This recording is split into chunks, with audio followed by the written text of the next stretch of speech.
Welcome back to the Locked on Diamondbacks podcast, a part of the Locked on Podcast Network. Your team every day listening to who? The always charismatic host of this podcast, Millard Thomas. I'm a multimedia journalist and I'm a graphic designer. So please go check out my website, millardthomas24.myportfolio.com. On there, you can see all my latest work from my packages to my articles to my photos and my graphic design. If you want to see more content by me, just follow me on Twitter at CreatorThomas24 for my personal account, or just look up Locked on Diamondbacks on both Twitter and Instagram for the podcast handle. And also, thank you for making Locked on Diamondbacks your first listen every day. I would not be doing this podcast without you, the listener, sharing, subscribing, reviewing, doing all that so I could do this podcast for you. Thank you. But what are we talking about on today's pod? Well, yesterday we had part 1, 12 D-backs of Christmas. Today we got part 2 of 12 D-backs of Christmas. Basically, we're picking 6 more D-backs players. We picked 6 yesterday, picking 6 more today, and basically telling you what they're bringing to your stocking this holiday season to help improve the team in 2022. So it's going to be a jam-packed, fun, informative pod as always. But before we jump into the pod, we first got to play that nice ass intro. Intro drop.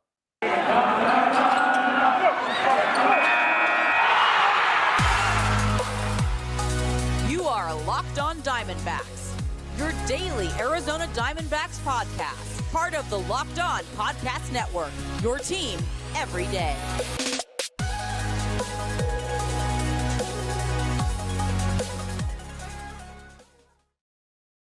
Millard Thomas of Locked on Diamondbacks still here, so let's get into the 12 days of Christmas. And the first one, on the 7th day of Christmas, my true love gave to me Merrell Kelly getting his control back from the 2020 season.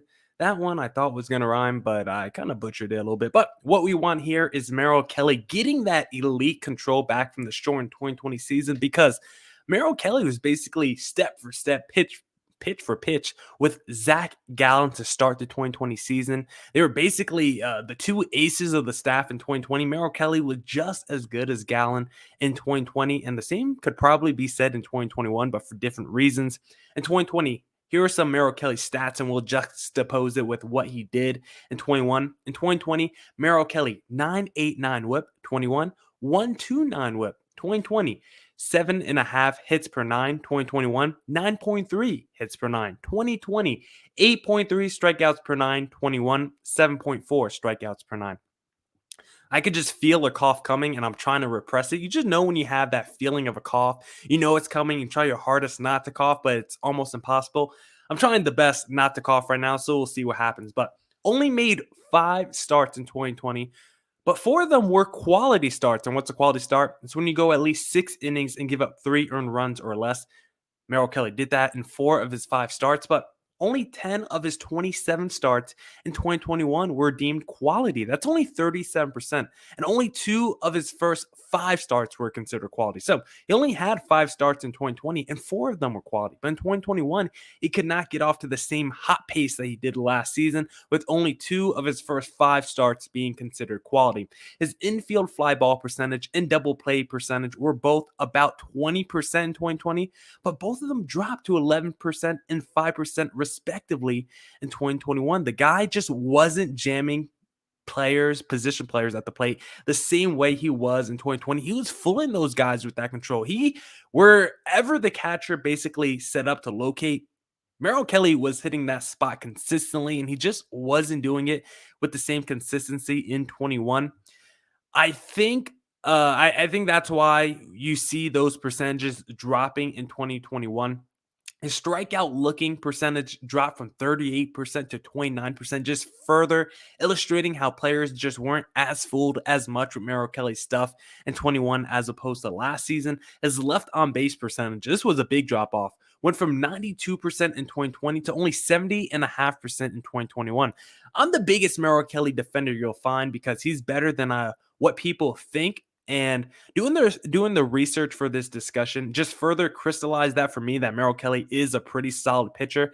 I still think he's probably a back end starter though at best, but if he can improve his control by like 20% and get closer to where it was in 2020, then he could potentially be a number 3 starter in a playoff rotation. And if the D-backs continue to suck next year, it would make Kelly even more valuable and probably very valuable to a contender looking for a middle rotation back end starter.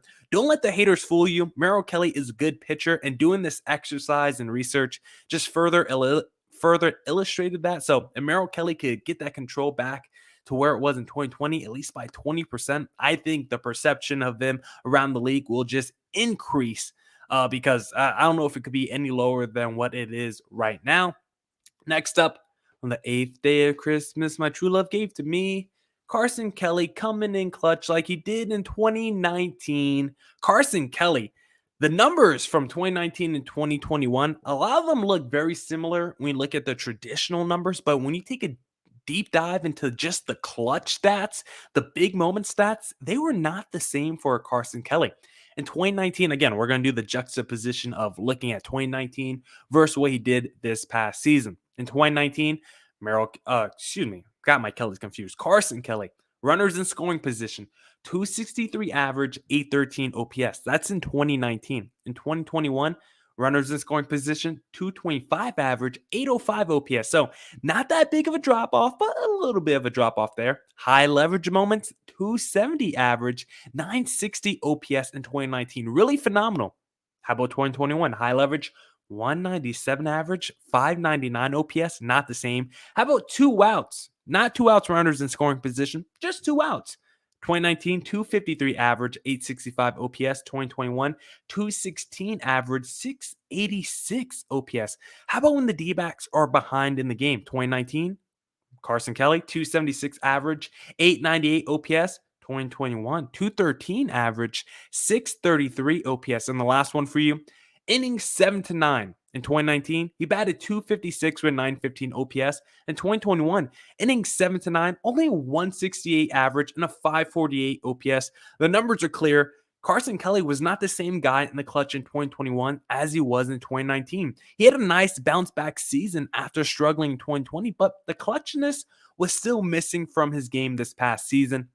Kelly was a big reason the D-backs overperformed expectations in 2019 because Kelly was one of the dudes consistently getting the big knocks. But this past season, he still would get the big knocks, but it felt like they were coming more in the early part of the game and he wasn't really getting too much late. Kelly still has the upside to be a middle of the order bat, but if he can get back to crushing it in the clutch like he did in 2019, then he will not just be a middle of the order bat, but a middle of the order bat potentially on a playoff team, a middle of the order bat that's viewed like a Buster Posey or Yadier Molina, because I think he has the offensive talent to be one of the best offensive catchers in the game like a Posey or Molina. But the difference between those guys and what Kelly was doing this past season is those guys always seem to come through in the clutch for those teams. Those guys were usually the driving forces offensively of those teams. And Carson Kelly's not going to be the driving force, but he can be one of the driving forces, but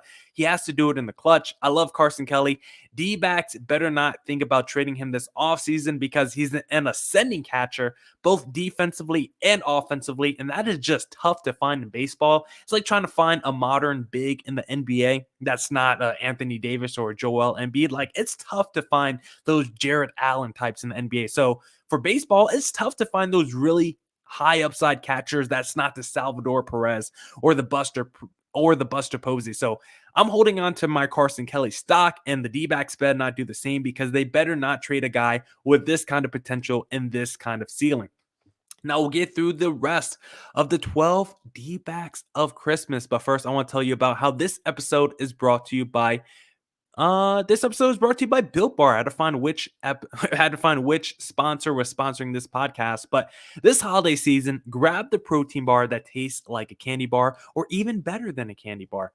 You get the best of both worlds, delicious and healthy when you get a Built Bar. So many flavors. Built Bar gives you that extra fuel you need to bust down those mall doors and battle all the holiday shoppers. Because it's the season of peace and love, don't bring up your favorite Built Bar flavor at a family party. People are so passionate about their favorite flavor. You're friends with Santa? Well, tell Santa to throw a few Built Bar in those stockings this holiday season. Want to cozy up with something warm? Here's a holiday secret. Dip your Built Bar into a piping hot cup of cocoa. A little tongue twister there. I'm getting all tongue twisted on this ad. Like some of those marshmallowy treats around the holidays, go get you a Built Bar Puff because it's basically a s'mores. Go to build.com, use promo code LOCK15, and you'll get 15% off your next order. Promo code LOCK15 for 15% off at built.com. This episode is also brought to you by Fantrax. All right, D-backs fans, it's already been an interesting offseason, and it won't be long before pitchers and catchers report. I'm going to give you the inside track on the absolute best fantasy baseball platform in the industry. It's Fantrax. Fantrax is the most customizable MLB fantasy platform in the industry, offering the greatest fantasy experience for your dynasty, keeper, redraft, and best ball leagues. Create or join a fantasy baseball commissioner league, invite your friends, and dominate your draft this season. It's also the top dynasty fantasy baseball platform in the industry. Go deep with the ultimate keeper and dynasty leagues. Create a simple redraft league or even a customizable best ball league with up to 2,000 teams. Coming from another service, Fantrax can import any of your current leagues and customize if needed. Ever have a trade go wrong or make a mistake dropping a player? Fantrax commissioner tools allow you to undo any move with one simple click. Among the most trusted names in fantasy sports since 2008, Fantrax invites you to sign up today for free. If you do, you'll be entered to win an official MLB signed Fernando Tatis Jr. baseball. Simply go to fantrax.com/lockedon and use promo code Tatis when you sign up to be eligible to win. If there is anything lacking in your current fantasy league manager, Fantrax likely has it. Fantasy sports doesn't sleep, and neither does Fantrax, with seasons running 365 days a year. There's a reason why fantasy players who try Fantrax make it the permanent home for all their fantasy leagues. Don't miss the opportunity. Sign up today to win an official MLB signed Fernando Tatis Jr. baseball. Simply go to fantrax.com/lockedon and use that promo code Tatis. Fantrax, the home of fantasy sports. Play ball. All right, there was the cough. It was coming at the end of that ad read right there. So the cough finally caught up to me and finally got me. But now let's get back into the pod and let's, of course, continue the 12 D-backs of Christmas. And we are on day 9. On the 9th day of Christmas, my true love gave to me Dalton Varsho, proving the second half wasn't fluky. That one was a very quality one by me, if I do say so myself. But Dalton Varsho, one of the most talked about polarizing guys on this D-backs team. I'm not even sure if polarizing is the correct word, because maybe just straight out popular, a different P word, because I don't know any person who follows the D-backs, likes the D-backs, or a D-backs fan that is anti-Dalton Varsho. Feel like that's a super tiny camp. I think everyone is pretty pro-Dalton Varsho. It's because what he's been able to do in the minor leagues, a 30-30 catcher, like you just don't see it. And he hadn't really shown it on the major league level just yet through his first couple years. But the second half of 2021, this man turned it on and he gave us flashes of why everyone has talked this man up so much the past few years, because I'm going to do it again for you guys. Let's juxtapose Dalton Varsho's first half versus second half stats. First half, 143 average in the first half. Second half, 290 average. 290 average versus 143 average. OPS, 464 to 879. Home run to fly ball ratio went from 3.7% to 12.4%. Dalton Varsho was a new man in the second half of the season. His hard contact rate numbers rose. His runners in scoring position numbers rose. The dude obviously got better across the board in the second half of the season. And he flashed tremendous leather in the outfield, robbing home runs at the wall and making full out dives in the outfield.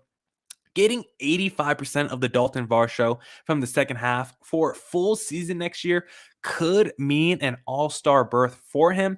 I'm not saying I expect an all-star appearance for Dalton Varsho, but I think it's definitely possible if he puts a full season together. Varsho has all the physical tools you will want in a star player. He's got the power, he's got the speed, he's got the size, etc.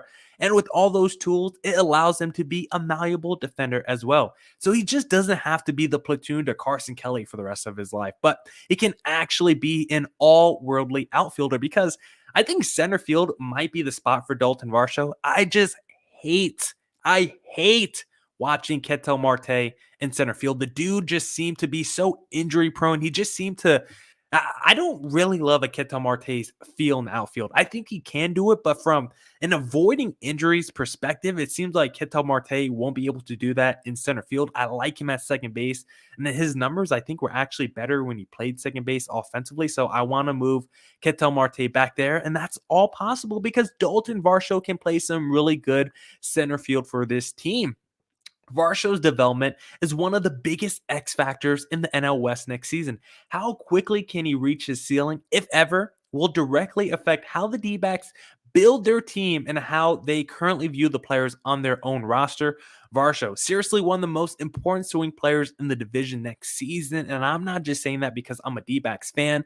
However Dalton Varsho develops, if he develops very quickly into the guy that we've been waiting for, this second half wasn't a fluke, then it will probably speed up the process of the D-backs thinking that they're a competitive team, and maybe they try even harder next offseason, during the season next year. Dalton Varsho is that kind of player. He's going to be that kind of X factor for this team, and if he shows that the second half wasn't a fluke, then man, the league better watch out because Varsho is going to be putting baseball on watch next year. But let's talk about a guy who used to put baseball on watch but doesn't really do it anymore because on the 10th day of Christmas, my true love gave to me Madison Bumgarner becoming a workhorse once again. And when I say workhorse, I'm not talking about let's get him back to being a potential Cy Young candidate with 250 strikeouts a year and a 2.9 ERA. Like, I don't really believe that's in the cards anymore for Madison Bumgarner. At this point of his career, what I want from Bumgarner, when I mean a workhorse, is literally the definition of a workhorse. Just pitch deep into games. Merrell Kelly was the workhorse last season. I don't think Bumgarner was on the same level as a Merrell Kelly in terms of being a workhorse, at least in my mind. The numbers might actually tell you a different story, but watching the games, it didn't feel that way because Bumgarner used to be a workhorse in his career. He averaged 214 innings pitched per season throughout his career, and as recently as 2019, he pitched over 200 innings. That's not something we've seen from a Bumgarner during his time in Arizona. Of course, last season, this was the 2020 season, so it was a shortened year. He wasn't going to pitch 200 innings and only 13 starts. That would have been wild, but he's only averaged this past season, 2021, he only averaged 5.6 innings per game and 88 pitches per start. Both were his worst since his rookie season, if we don't count 2020. And guys, I always try to not count 2020 because it was such a weird year, so I usually throw it out. So those were his worst marks since his rookie season. If you prorate his innings over the course of 34 starts, which is pretty much a full season, he has a few seasons where he made 34 starts. So if you prorate his 5.6 innings per start over 34 starts, that's still only 190 innings pitched, which is still pretty great, but it's not that 200 inning mark. That's just a nice round number that I want to see a Bumgarner get to. And the other issue with Bumgarner as to why he wasn't able to hit that mark last season is because the dude has had trouble staying healthy the past couple seasons. And really, if you look at his last 5 years outside 2019, he's had trouble staying healthy. So getting healthy and staying healthy is the first order of business for Madison Bumgarner. But it's also hard to pitch late into games when you're not giving quality starts to your team. His 38% quality start percentage was by far the worst mark of his career. Again, if we don't count last year. First time he's been below 50% in his career as he pitched deeper into games. Hitters adjusted really well last year. First time through the order, the OPS was between 600 and 700 last year. Second time through the order, OPS was around 700 to 800. And then third time through the order last year, the OPS allowed was above 800 for Madison Bumgarner. And those numbers bleed into his runners in scoring position stats because he was terrible with runners in scoring position last year. 272 average allowed, and 828 OPS allowed. The quickest way to be taken out of the game is to give up multiple runs at a time every time the other team is in scoring position. Baumgartner is still owed a whopping $60 million over the next 3 years, so he's going to need to earn that deal by pitching like the workhorse he was advertised to be when he first came to Arizona. So, do I still have hope Madison Bumgarner could be a good pitcher? Yeah. Do I still feel like he could be a number 3 guy? Yeah. Did we decide to pay him $20 million a year to be a middle to back end starter for this D-backs team? No, but I think that's where we are at this point of Bumgarner's career. I think for that contract to be worth it, he has to be around that 200 innings mark. If he consistently stays below that with the poor play, with the poor pitching on the field, then it's going to be a tough era for the Madison Bumgarner era in a D-backs uniform. Now, we'll wrap up the pod with my final 2 players for this 12 D-backs of Christmas themed topic and podcast, but this episode is brought to you by BetOnline. BetOnline has you covered all season. More props, odds, and lines than ever before as football season continues the march to the playoffs. BetOnline remains your number 1 spot for all the sports action this season. Head to our new updated desktop or mobile website to sign up today and receive your 50% welcome bonus on your first deposit. Just use our promo code LOCKEDON to receive your bonus from basketball, football, NHL, boxing, and UFC right to your favorite Vegas casino games. Don't wait to take advantage of all the amazing offers available for the 2021 season. BetOnline is the fastest and easiest way to bet on all your favorite sports. BetOnline, where the game starts. All right. Let's get back into the podcast and let's wrap up our 12 D-backs of Christmas. It's been a fun pod doing this the last 2 days. I'm kind of sad it's ending because this was a pretty fun pod to do because I've done a lot of research for these numbers for these players. So it's always fun doing this kind of research because it really it either changes your opinions or updates or gives you new opinions on these players. Maybe even updates the opinion you already had on these players. So I like doing this research. I like doing these topics, but enough about me. Let's get back to the players on the podcast and let's move on with day 11. On the 11th day of Christmas, my true love gave to me Ketel Marte just staying healthy. Yes, for Ketel Marte, guys, it was tough to find faults in this guy's game. Ketel Marte is nearly a flawless player. Now, there's no player in baseball that's flawless unless you guys want to give me, oh, Mike Trout does it all. Yes, I know Mike Trout by the numbers is pretty much flawless, but so is a Ketel Marte. He's pretty close to being flawless. His splits are pretty much dead even versus righties and lefty starters. Like literally, it was like a 950 OPS against righties and like a 970 OPS against lefties. His home road splits are the same as well. Like this dude, doesn't matter if he's at Chase Field, Petco Park, Yankee Stadium. It doesn't matter if he's at his little league field in his neighborhood. Like this dude balls no matter where he is.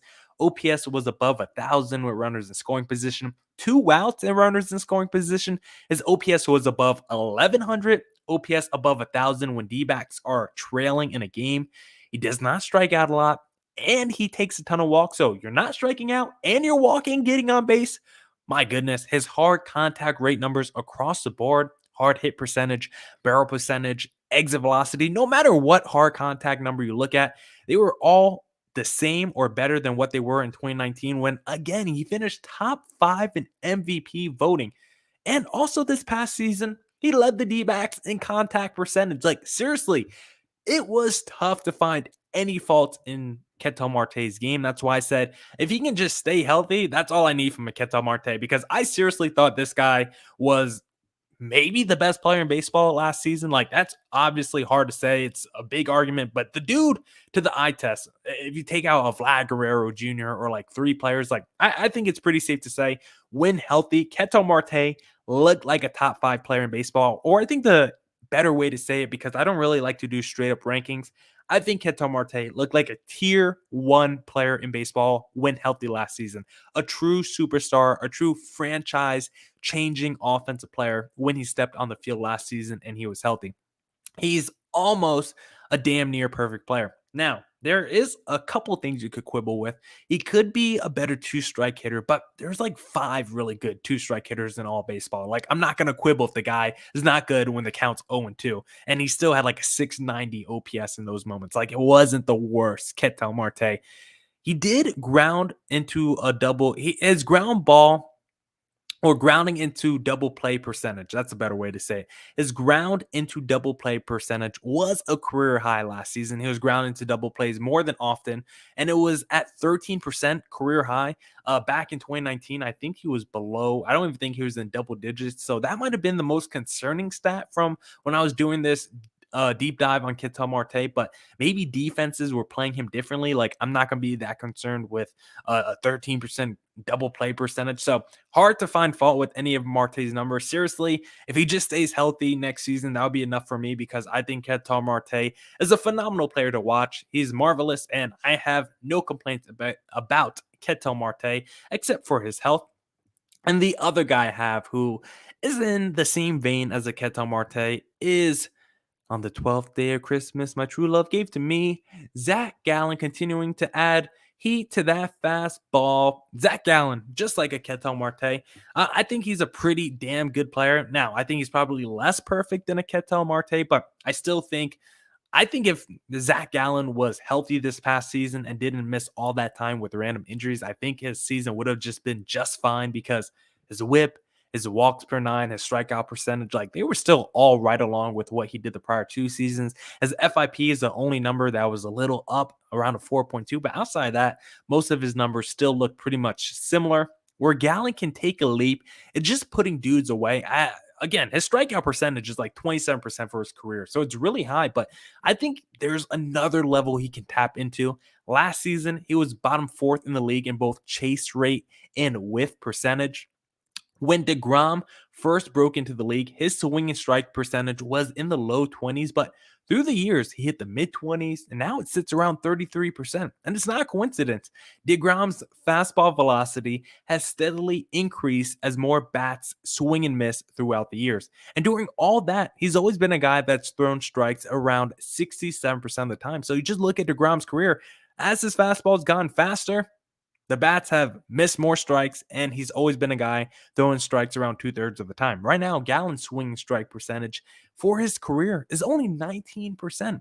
DeGrom was above 30% the last 2 seasons. Gallen is only at 19% right now, but that's okay because DeGrom was around 19% those first 3 or 4 years in baseball. Where Gallen can improve, where Gallen can improve and reach to the level of a DeGrom quicker is the strike percentage.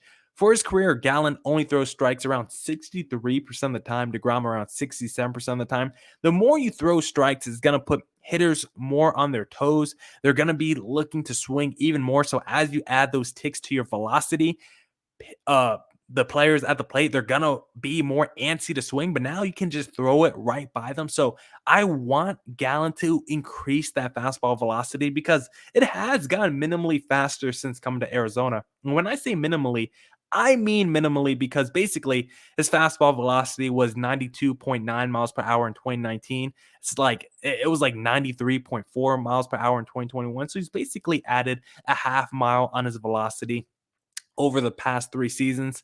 I'm not saying Gallen is going to wake up tomorrow and throw 100 like a DeGrom right away, but if he can consistently be around 95, 96 mile an hour on his fastball while mixing in that nasty curveball and changeup, I think it would only make Gallen a nastier pitcher. Again, his career strikeout percentage is already pretty high, around 27%. His strikeouts per 9 is already double digits, but I think there's another level Gallen could get into and tap into. He just has to increase that fastball velocity. And one thing that encourages me as to why he can do it is because when you look at the sticky stuff crackdown, it really didn't affect Gallen. I think he lost like 30 rates on his spin on the fastball. 30 rotations, is that the better way to say it? Like, his numbers, his spin rate, his velo, it was all pretty much the same as it was the past 2 years, even after the sticky stuff crackdown. So I'm not worried about that for Gallen, that affecting him for Zach Gallen. So Zach Gallen, if he can improve that fastball velocity, it will make his other pitches look better. It will strike out more batters at the plate, and it will just make him a better pitcher overall. So Gallen, work on that heat, my friend, this offseason. Now that's it. That's it. That's the podcast. That's it for this edition of the Locked On Diamondbacks podcast. Thank you to everyone who tuned in to today's edition of the Locked On Diamondbacks podcast. Thank you for making Locked On Diamondbacks your first listen every day.